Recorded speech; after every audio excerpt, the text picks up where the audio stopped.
In the suburbs of Portland, autumn came early. Damp air seeped through the cracks, and it felt like the walls themselves were soaking it in. Jenna liked to throw the windows wide open, letting in the smell of wet leaves, but that evening she did it on purpose. She wanted Edward to notice her short dress, far too bright for an ordinary Thursday. He was sitting at the kitchen table, a laptop open in front of him. No comments, not even a glance. His eyes slid past her, as if the color of the fabric meant nothing. Jenna walked across the room, deliberately slow, her heels tapping against the wooden floor. Nothing to say. Her voice was playful, almost challenging. Edward lifted his eyes. His gray pupils met hers, but there was no admiration, no irritation. Only a flat statement of fact. To what? She scoffed, grabbed a glass of wine, and stood by the window. Over the past few months, she had changed, and she knew it. She laughed more with her colleagues, stayed late after work. Her clothes had gotten shorter, her makeup bolder. She wanted to prove to herself she was still desirable, that the world outside their home still saw her. Edward remained the same, or rather, outwardly the same. He came home at the exact same time, set his shoes down on the same tile, dropped his keys in the same bowl. Evenings meant the laptop, spreadsheets, endless reading, typing. He could sit in silence for hours, asking nothing. "I was late today," Jenna said, turning sideways toward him. "I noticed. Are not you curious why? If you want to tell me, you will."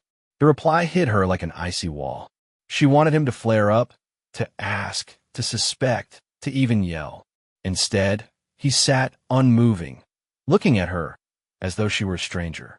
It had not always been this way. Edward was never light-hearted, but he used to at least be present.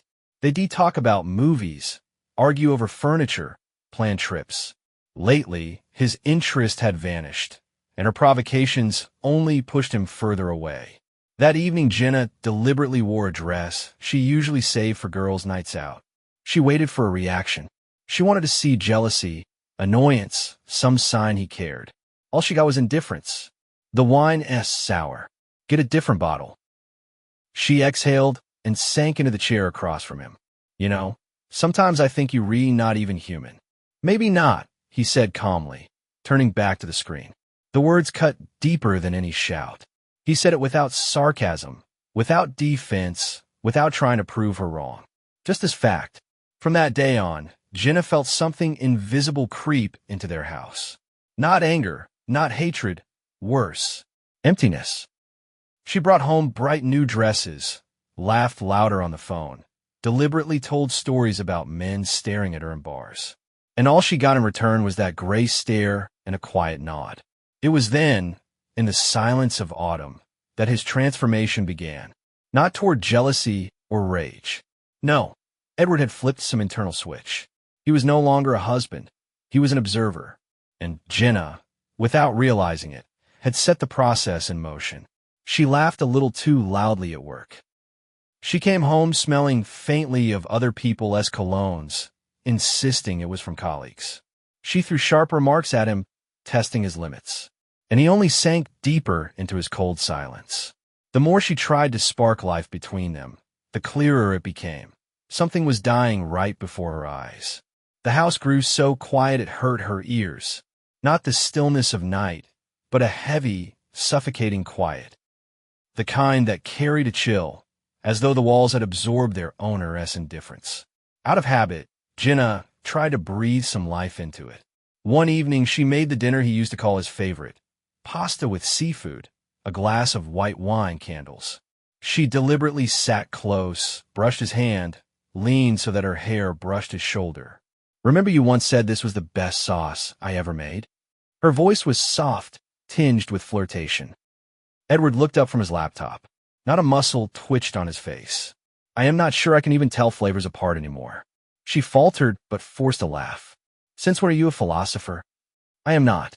Eating this way is just simpler." He ate calmly, cutting each bite neatly, moving slowly, like a man with no urgency and no joy. Jenna watched his steady hand on the knife, and suddenly felt she was sitting across from a stranger. From that night on, he stopped reacting to her attempts. Jokes, hints, stories about friends or work. Everything bounced off his wall of silence. Occasionally he replied, but his words were clipped, lifeless, just facts. Martha at school has a new boyfriend. Can you believe it? That's her business. You could at least act surprised. Why? Her frustration boiled over. Are you doing this on purpose? Doing what? Talking to me like you not even here.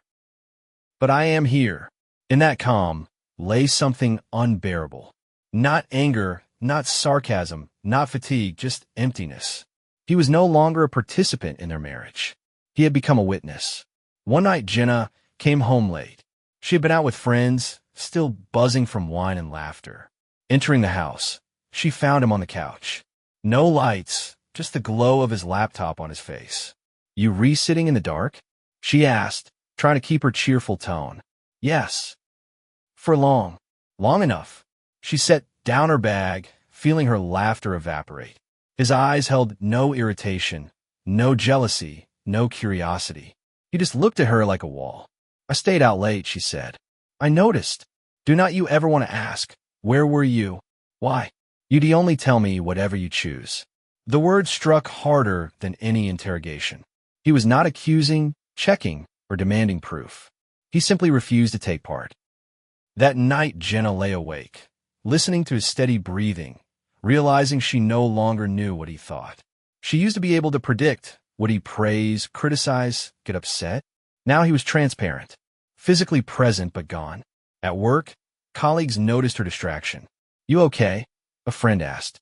Yeah. Jenna answered automatically, though inside she knew the truth. Nothing was okay.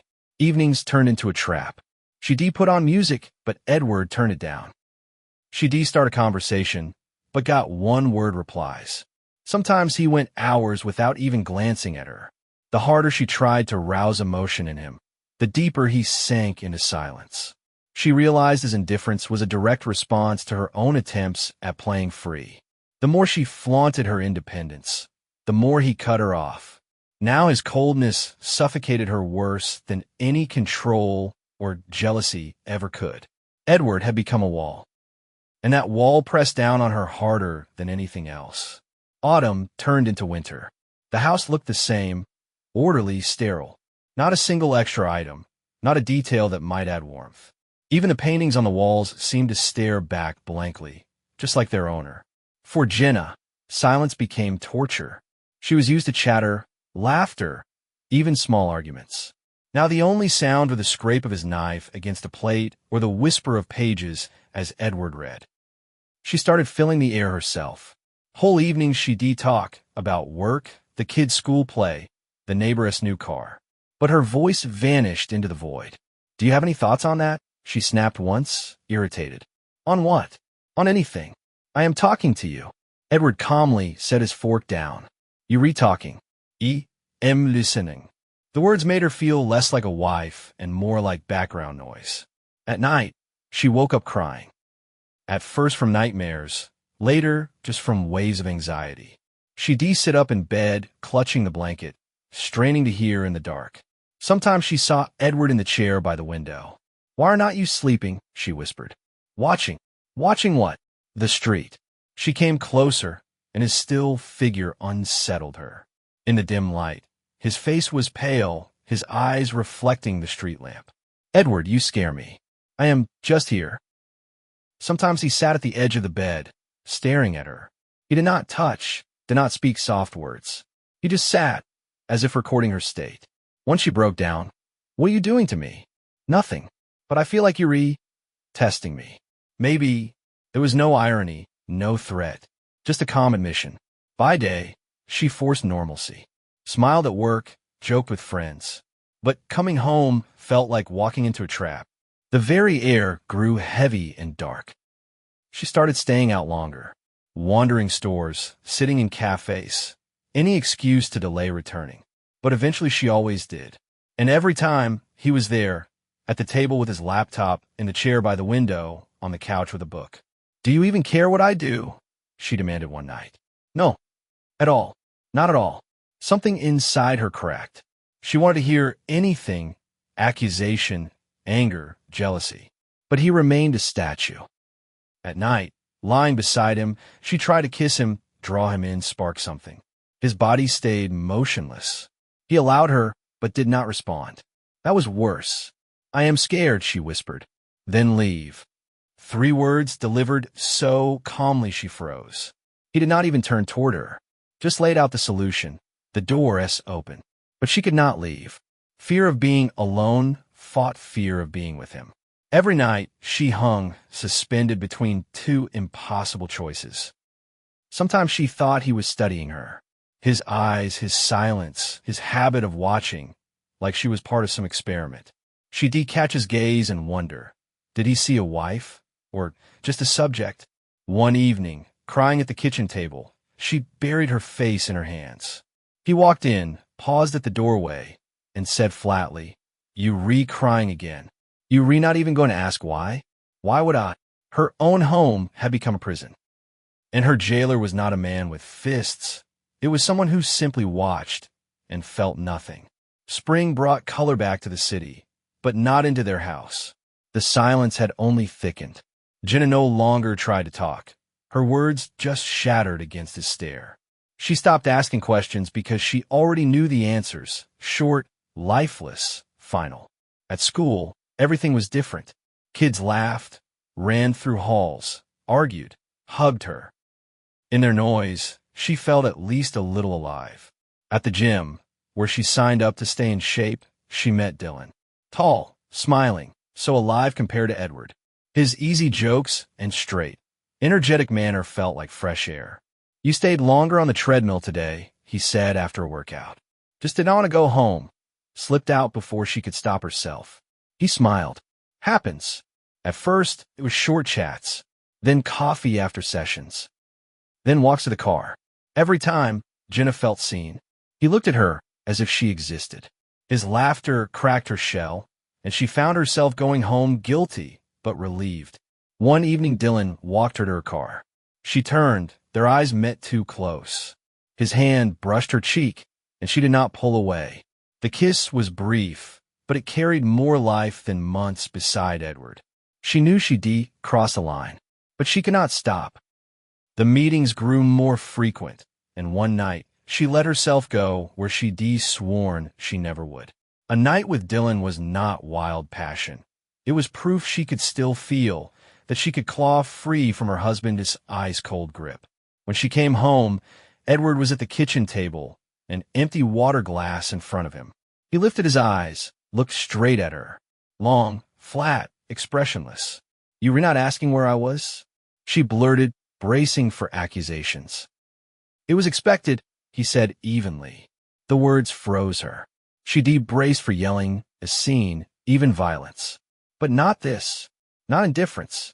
Edward stood, walked past her into the bedroom, returned minutes later with a suitcase, opened her closet, packed her clothes neatly, like for a business trip.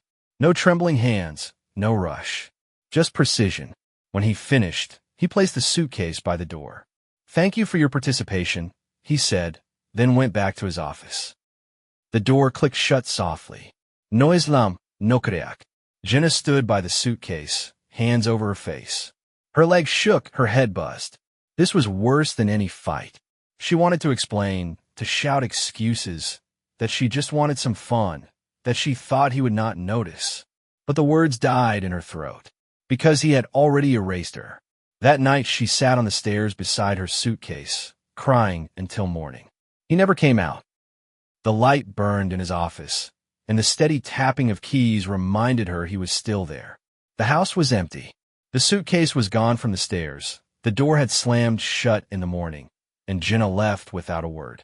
For a while she'd hoped he might stop her, raise his voice, take a step, show he cared.